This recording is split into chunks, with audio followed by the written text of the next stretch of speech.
Endormie dans l'appartement de mon père, je rêve qu'il y a quelqu'un à la porte. C'est lui. Il a 3 ans, 4 peut-être. Il pleure. J'ignore pourquoi. Je sais seulement qu'il est horriblement déçu.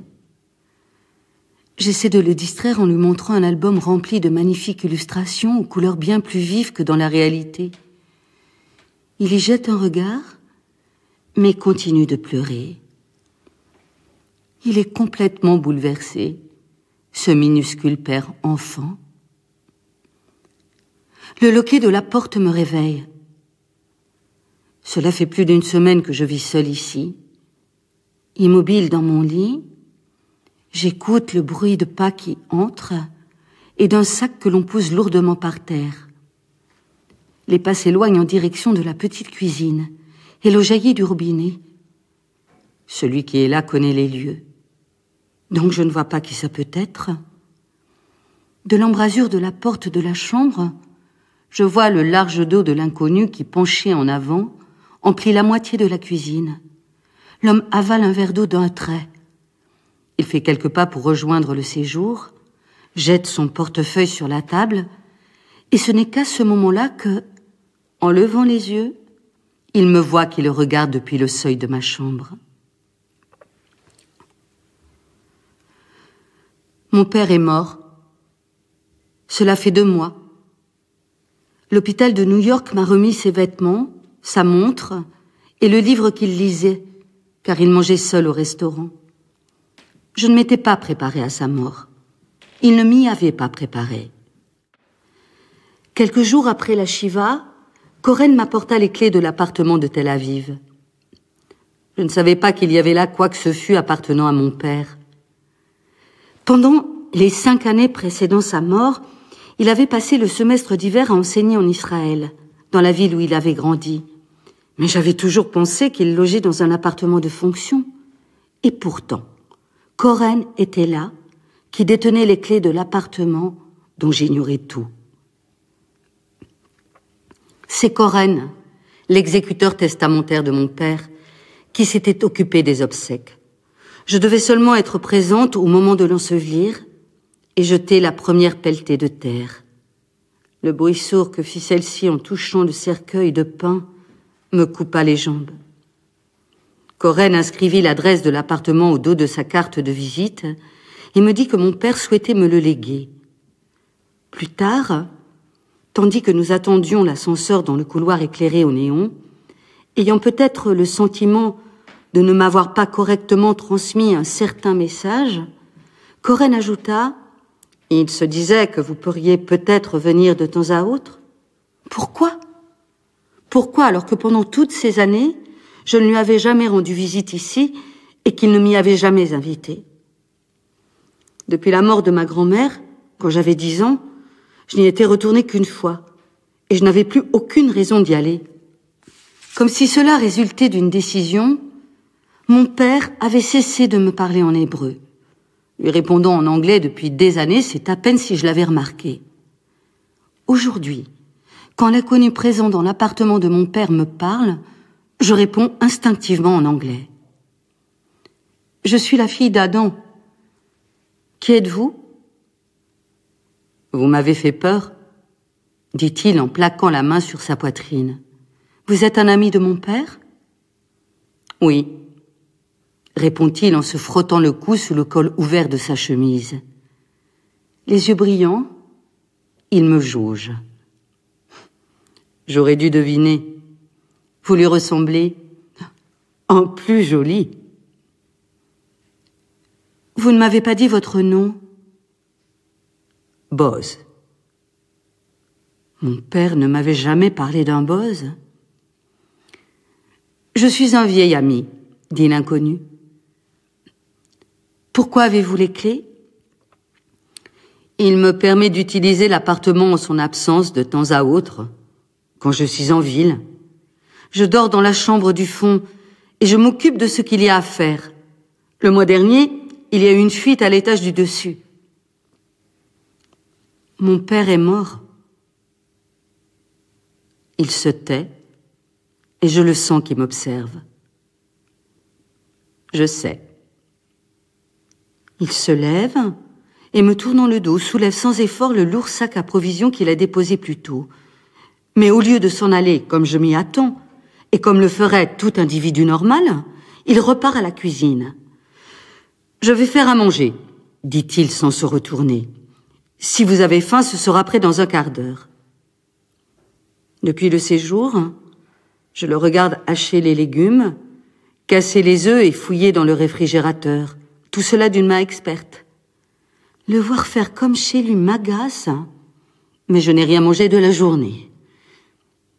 « Asseyez-vous » m'ordonne-t-il en faisant glisser l'omelette du poêlon sur mon assiette. Je prends les dernières feuilles de salade avec les doigts, et lorsque je lève la tête, je vois l'inconnu qui m'observe de ses pâles yeux verts. Décidant de lui ordonner de partir immédiatement, je repousse ma chaise et laisse tomber mon assiette dans l'évier. Mais au lieu de cela, je lui annonce que je vais me promener. Une fois dehors, mon irritation se dissipe. J'arrive bientôt au rivage. Je m'assois en tailleur sur la plage et choisis un petit coin de mer à regarder, un tout petit coin qui change avec la lumière, le vent et une lointaine force sous-marine. Il est aisé de comprendre ce qui a ramené mon père ici. Il l'est moins de concevoir la raison pour laquelle il en est resté éloigné pendant 20 ans. À la mort de ma mère, il est parti avec moi et a obtenu un poste d'enseignant à New York. Je suis entrée à l'école. Je suis devenue une autochtone, tandis que lui n'a jamais été qu'un étranger. Et maintenant que je suis ici, dans sa ville, je me demande pour la première fois pourquoi il a attendu si longtemps pour rentrer, alors que j'avais grandi et terminé mes études. En ouvrant la porte de cet appartement, dont j'avais toujours ignoré l'existence, j'ai été bouleversée par ce que j'ai découvert. Les murs couverts de livres, les tapis délavés que mon père avait dû acheter au marché, ses disques d'opéra, les étagères garnies de babioles rapportées de ses voyages, les boîtes à thé et les plats colorés dans la vitrine, le piano délabré, avec Bach encore ouvert sur le pupitre, jusqu'à l'odeur des épices dans la cuisine. Le lieu appartenait à mon père. Cela ne faisait aucun doute. Toutes les choses qu'il aimait étaient là. J'avais l'impression de regarder sa vie à l'envers.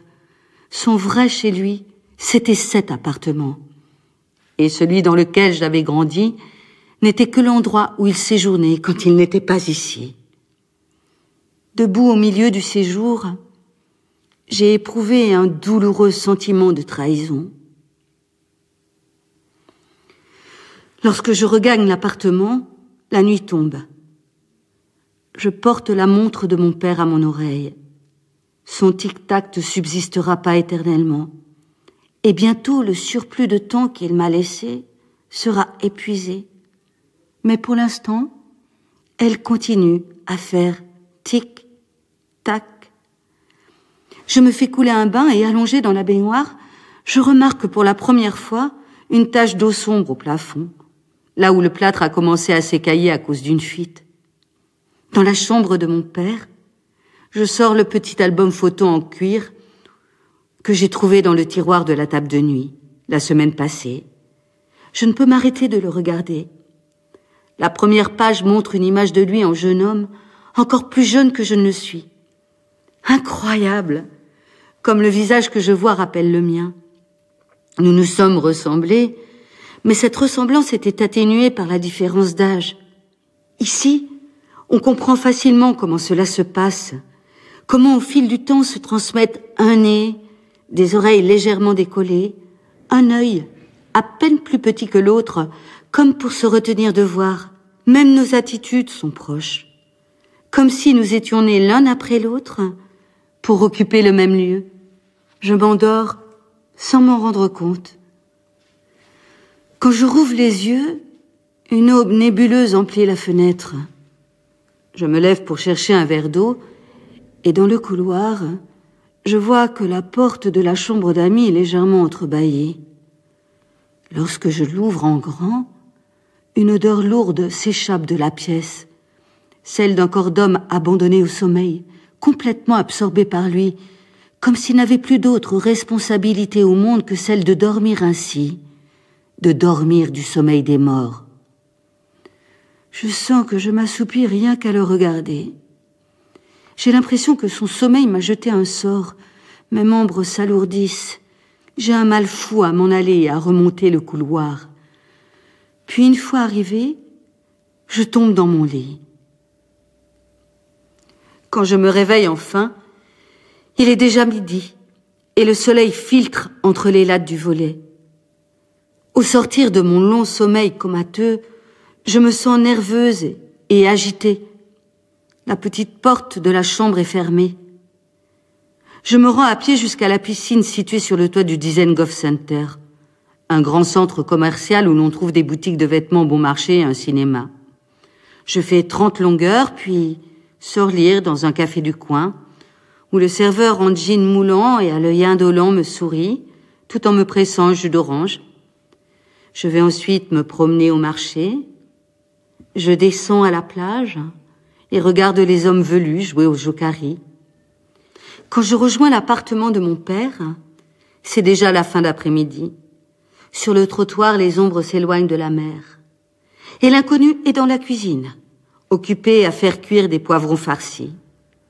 Alors seulement, à cet instant, celui où je franchis la porte et le vois en train de regarder dans le four, me vient l'idée que c'est peut-être mon père qui a tout organisé. Il avait peut-être pris la peine de demander à son vieil ami de veiller sur moi, ou de me transmettre quelque chose, fût-ce discrètement, un message ou un signe de ce que je devais faire maintenant qu'il n'était plus là. Cette fois, lorsque nous nous installons pour partager le repas qu'il a préparé, lui sur sa chaise et moi sur la mienne, je me fais un devoir d'être plus aimable. Quelque chose a changé, et il le sait. J'aimerais qu'il parle, mais il continue de manger en silence. Après le dîner, il prend un bain. 20 minutes plus tard, il sort, toujours habillé de la même façon, rasé de frais, ses cheveux mouillés soigneusement lissés en arrière. « Je pars un moment, » dit-il. « L'appartement est à vous. » Il se rend dans la petite chambre au bout du couloir, avec à la main sa brosse à dents et sa serviette. Quand il réapparaît, je lâche. « Dans quel but êtes-vous venu ici ?» Ce n'est pas ainsi que je voulais lui poser la question et je le regrette aussitôt. Alors j'ajoute très vite, c'est juste pour veiller aux fuites, pour voir quelqu'un, me répond-il. Et à en juger par la façon dont il dit cela, enfonçant les mains dans ses poches, je sens que c'est une femme. Pour la seconde fois, je suis surprise de ma réaction, de la déception que provoque en moi cette réponse. Et je me surprends de nouveau quand quelques instants après qu'il a franchi la porte d'entrée, je me glisse discrètement derrière lui et descends l'escalier en courant. Dans la rue, je le suis à une certaine distance. Il passe sous un mûrier, moi aussi. Il traverse la rue, moi aussi. Il me semble que je pourrais continuer à faire ça longtemps, à prendre une vie en filature. Nous voici bientôt dans un quartier inconnu, plus délabré que les autres. On dirait que les terrasses ne tiennent que par quelques vis. Il s'arrête dans une boulangerie et en ressort avec à la main une petite boîte entourée d'une ficelle. Des gâteaux? Quelques rues plus loin, il entre dans un supermarché. Je le vois ressortir avec un sac en plastique. Il fait maintenant nuit. Nous marchons presque depuis 1 heure, mais ça m'est égal. J'ai toujours été une bonne marcheuse. Enfin, l'inconnu s'arrête devant un immeuble trapu en stuc. Il s'immobilise pour regarder en l'air, et à travers les feuilles, je vois que les fenêtres du premier étage sont éclairées. Il franchit la grille d'entrée, mais au lieu de pénétrer dans l'immeuble, il tourne dans l'allée latérale, et 4 chats faméliques se précipitent hors des broussailles pour passer entre ses jambes, en ronronnant, pendant qu'il sort les boîtes de conserve du sac de supermarché. Les chats s'agglutinent autour de lui, tandis que d'autres émergent des taillis. Fourrant le sac plastique dans sa poche, il revient vers l'entrée de l'immeuble, redressant les épaules. Il remonte rapidement l'allée et disparaît dans la pénombre du vestibule. Je traverse la rue déserte, mais de là, il m'est encore plus difficile de voir à travers les fenêtres. Il est évident que je vais devoir grimper à l'arbre. Debout, en bas du tronc, je cherche où poser les pieds et parviens à me hisser dans les branches. J'arrive enfin assez haut et assez près pour pouvoir presque les toucher en tendant le bras. Une jeune femme et un enfant, assis tranquillement à une table dans un rectangle de lumière. Et l'idée me vient, sereine et précise, que quelque part, de quelque façon, quelqu'un a donné à Boz la mauvaise clé, et qu'elle est la fille sur laquelle il est venu veiller.